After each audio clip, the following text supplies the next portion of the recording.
Hello, very early on Saturday morning. I'm so sorry I forgot to get back to Anne of Green Gables yesterday. So, I'm still reading whatever chapter this is, it'll show on the title. Let's see, let me go back just a bit. I am sorry to see a pupil of mine displaying such a temper and such a vindictive spirit, he said in a solemn tone, as if the mere fact of being a pupil of his ought to root out all evil passions from the hearts of small and imperfect mortals. And go and stand on the platform in front of the blackboard for the rest of the afternoon. Anne would have infinitely preferred a whipping to this punishment under which her sensitive spirit quivered as from a whiplash. With a white set face, she obeyed. Mr. Phillips took a chalk crayon and wrote on the blackboard above her head, Anne Shirley has a very bad temper. Anne Shirley must learn to control her temper, and then read it out loud so that even the primer class who couldn't read writing should understand it. Anne stood there the rest of the afternoon with that legend above her. She did not cry or hang her head. Anger was still too hot in her heart for that, and it sustained her amid all her agony of humiliation. With resentful eyes and passion-red cheeks she confronted alike Diana's sympathetic gaze, and Charlie Sloane's indignant nods, and Josie Pye's malicious smiles. As for Gilbert Blythe, she would not even look at him. She would never look at him again. She would never speak to him. When school was dismissed, Anne marched out with her red head held high. Gilbert Blythe tried to intercept her at the porch door. "I'm awfully sorry I made fun of your hair, Anne," he whispered contritely.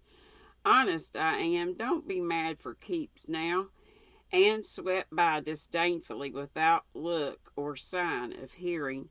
"Oh, how could you, Anne?" breathed Diana as they went down the road, half reproachfully, half admiringly. Diana felt that she could never have resisted Gilbert's plea. "I shall never forgive Gilbert Blythe," said Anne firmly, "and Mr. Phillips spelled my name without an E, too." "The iron has entered into my soul, Diana." Diana hadn't the least idea what Anne meant, but she understood it was something terrible. "You mustn't mind Gilbert for making fun of your hair," she said soothingly. "Why, he makes fun of all the girls. He laughs at mine because it's so black. He calls me a crow a dozen times. And I never heard him apologize for anything before, either." "There's a great deal of difference between being called a crow and being called Carrot," said Anne with dignity. "Gilbert Blythe has hurt my feelings excruciatingly, Diana." It is possible the matter might have blown over without more excruciation if nothing else had happened. But when things begin to happen, they are apt to keep on. Avonlea scholars often spent noon hour picking gum in Mr. Bell's spruce grove over the hill and across this big pasture field. From there they could keep an eye on Eben Wright's house, where the master boarded. When they saw Mr. Phillips emerging, therefore, they ran for the schoolhouse, but the distance being about 3 times longer than Mr. Wright's lane, they were very apt to arrive there breathless and gasping, some 3 minutes too late. On the following day, Mr. Phillips was seized with one of his spasmodic fits of reform, and announced before going home to dinner that he should expect to find all the scholars in their seats when he returned. Anyone who came in late would be punished. All the boys and some of the girls went to Mr. Bell's spruce grove as usual, fully intending to pick only long enough to pick a chew. But spruce groves are seductive, and yellow nuts of gum beguiling. They picked and loitered and strayed, and as usual the first thing that recalled them to a sense of flight of time was Jimmy Glover shouting from the top of a patriarchal old spruce, "Master's coming!" The girls, who were on the ground, started first and managed to reach the schoolhouse in time, but without a second to spare. The boys who had to wriggle hastily down from the trees were later, and Anne, who had not been picking gum at all, but was wandering happily in the far end of the grove, waist deep among the bracken, singing softly to herself with a wreath of rice lilies on her hair as if she were some wild divinity of the shadowy places, was latest of all. Anne could run like a deer. However, run she did, with the impish result that she overtook the boys at the door and was swept into the schoolhouse among them, just as Mr. Phillips was in the act of hanging up his hat. Mr. Phillips' brief reforming energy was over. He didn't want the bother of punishing a dozen pupils, but it was necessary to do something to save his word. So he looked about for a scapegoat and found it in Anne, who had dropped into her seat gasping for breath, with a forgotten lily wreath hanging askew over one ear and giving her a particularly rakish and dishevelled appearance. "Anne Shirley, since you seem to be so fond of the boys' company, we shall indulge your taste for it this afternoon," he said sarcastically. "Take those flowers out of your hair and sit with Gilbert Blythe." The other boys snickered. Diana, turning purple with pity, plucked the wreath from Anne's hair and squeezed her hand. Anne stared at the master as if turned to stone. "Did you hear what I said, Anne?" queried Mr. Phillips sternly. "Yes, sir," said Anne slowly, "but I didn't suppose you really meant it."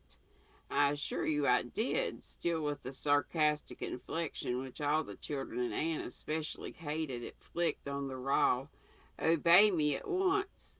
For a moment Anne looked as if she meant to disobey, then, realizing there was no help for it, she rose haughtily, stepped across the aisle, sat down beside Gilbert Blythe, and buried her face in her arms on her desk. Now, any other girl would have loved that, to sit next to Gilbert.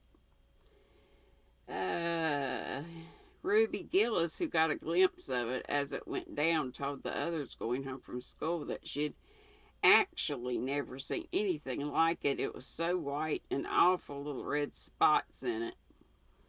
To Anne, this was the end of all things. It was bad enough to be singled out for punishment from among a dozen equally guilty ones. It was worse still to be sent to sit with a boy, but that boy should be Gilbert Blythe was a heaping insult on injury to a degree utterly unbearable. Anne felt that she could not bear it, and it would be of no use to try. Her whole being seethed with shame and anger and humiliation. At first the other scholars looked and whispered and giggled and nudged, but as Anne never lifted her head, and as Gilbert worked fractions as if his whole soul was absorbed in them, and them only, and they soon returned to their own task, and Anne was forgotten. When Mr. Phillips called the history class out, Anne should have gone, but Anne did not move, and Mr. Phillips, who had been writing some verses to Priscilla before he called the class, was thinking about an obstinate rhyme still, and never missed her.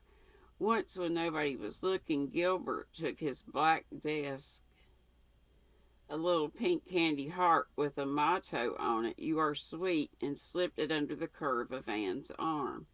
Whereupon Anne arose, took the pink candy heart gingerly between the tips of her fingers, dropped it on the floor, ground it to powder beneath her feet, and resumed her position without deigning to bestow a glance on Gilbert. Oh my!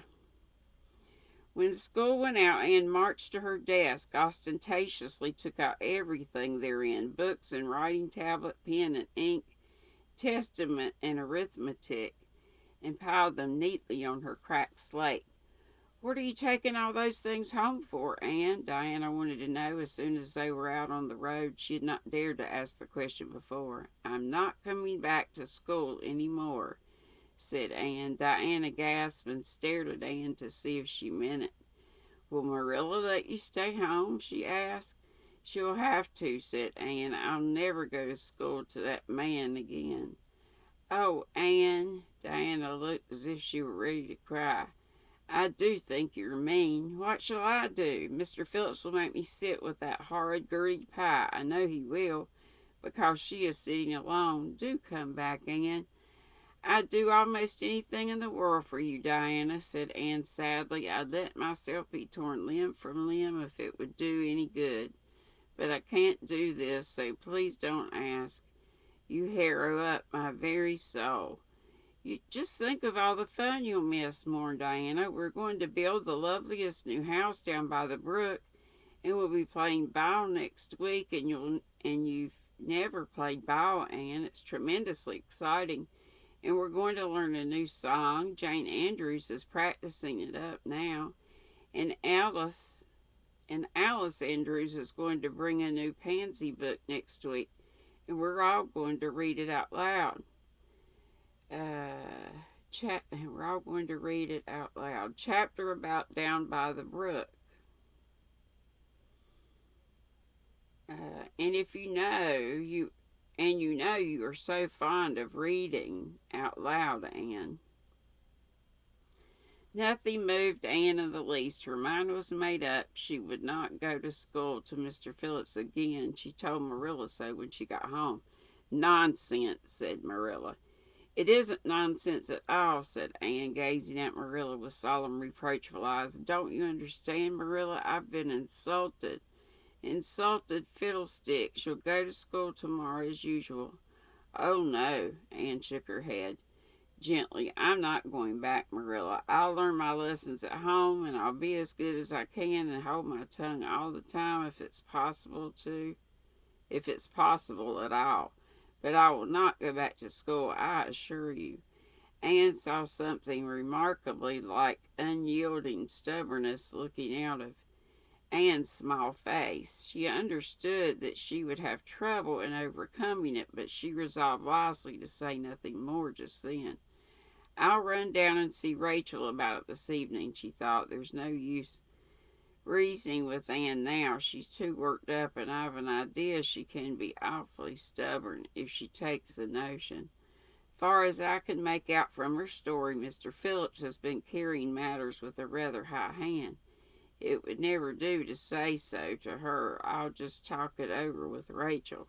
She sent 10 children to school, and she ought to know something about it. She'll have heard the whole story, too, by this time. Marilla found Mrs. Lynde knitting quilts as industriously and cheerfully as usual. I suppose you know what I've come about, she said a little shamefacedly. Mrs. Rachel nodded. About Anne's fuss in school, I reckon, she said. Tilly Boulter was on her way home from school and told me about it. I don't know what to do with her, said Marilla. She declares she won't go back to school. I never saw a child so worked up. I've been expecting trouble ever since she started school. I knew things were going too smooth to last.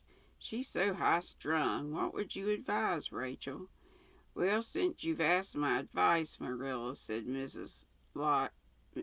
Lynde amiably. Mrs. Lynde dearly loved to be asked for advice. I just humor a little at first. That's what I do. It's my belief that Mr. Phillips was in the wrong. Of course, it doesn't do to say so to the children, you know. And of course he did right to punish her yesterday for giving way to temper, but today it was different. The others who were late should have been punished as well as Anne, that's what. And I don't believe in making the girls sit with boys for punishment. It isn't modest. Tilly Boulter was real indignant. She took Anne's part right through and said all the scholars did too. Anne seems real popular among them somehow. I never thought she'd take with them so well. Then you really think I'd better let her stay home? Said Marilla in amazement. Yes, that is, I wouldn't say school to her again until she said it herself. Depend upon it, Marilla, she'll cool off in a week and be ready enough to go back of her own accord. That's what. While if you were to make her go back,